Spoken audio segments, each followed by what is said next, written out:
Police officers, what incident will traumatize you for the rest of your life? We got a call about a woman who had locked herself in her bathroom saying her boyfriend was trying to kill her. What we ended up finding was so much worse. My partner Mason and I arrived at a house on the end of a street. The lamppost flickered yellow, and the wind danced the trees and bushes. The clouds were thick and the air ice cold. We took position at the front door. We knocked. "Police, open up!" Only the sound of wind chimes. Mason kicked the door open with all the force he could muster. We scanned the house downstairs. No one in sight. Clear. "You hear that?" I said. Mason looked up at the stairs. Gentle cries. A woman. So subtle, and as if muffled behind a door in a room. "Thought she was supposed to be downstairs," said Mason. We made our way upstairs. "Ma'am, it's okay," I began. "You're safe now. No one's going to hurt you." The crying stopped abruptly as if someone hit pause. Then it started again. "But he's still here," replied the woman from inside the bedroom. "My partner and I checked the entire house. No one's here, ma'am. You're safe." Downstairs, the front door slammed shut. My partner and I gave each other a gaze, and I could notice his brow sweating despite the cold night.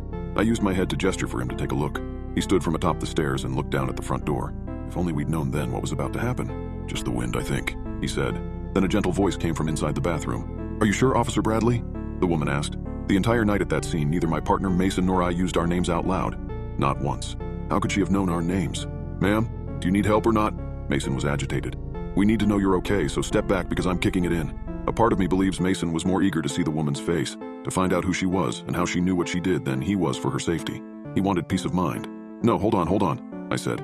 "She might be sitting right by the door. We don't want to hurt her." Then she said it. "Officer Bradley, tell Mason that if he touches this door, I will visit his family in the late hours of a certain night and break down a door of my own."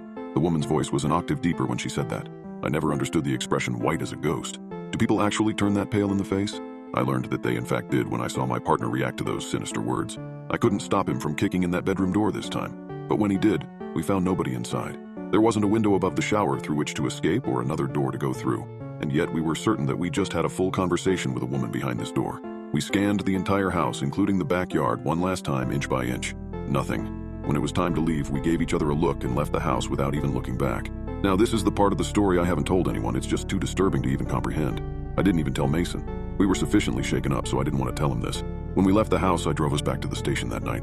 He probably thought I didn't notice, but his hands were shaking too much to drive comfortably. He doesn't drink coffee. As I reversed the cruiser out the street, Mason didn't look back at the house. But the truth is, I did, and I sincerely wish that I hadn't. I looked and squinted at a garbage can by the side of the house to see a strange dark figure kneeling by the gate, as if watching us leave. And as we finally drove away, as the house became more and more distant in our mirror, the figure slowly stood itself up. And I'll swear even today that as it stood up, it didn't stop rising until its head peeked over the roof of that two-story house.